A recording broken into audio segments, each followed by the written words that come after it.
ഇന്ന് പതിവിൽ നേരത്തെ ഞാൻ ഉറക്കം എഴുന്നേറ്റ് കേട്ടോ. കാരണം എന്താണെന്ന് വെച്ചാൽ അമ്മയില്ലായിരുന്നു കേട്ടോ വീട്ടിൽ.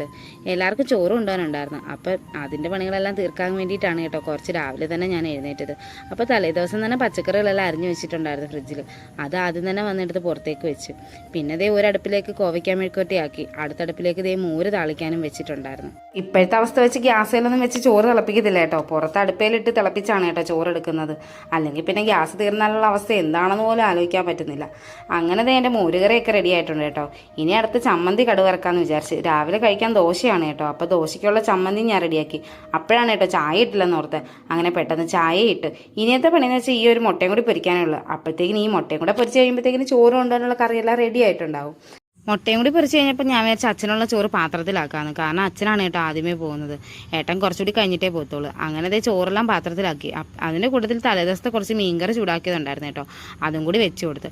അപ്പോഴാണ് കേട്ടോ ഞാനൊരു കാര്യം ഓർത്തത്, ദോശ കിട്ടില്ലല്ലോ എന്ന്. അങ്ങനെ പെട്ടെന്ന് തന്നെ പോയി ഞാൻ ദോശയൊക്കെ ചുട്ട് കൊടുത്തു കേട്ടോ.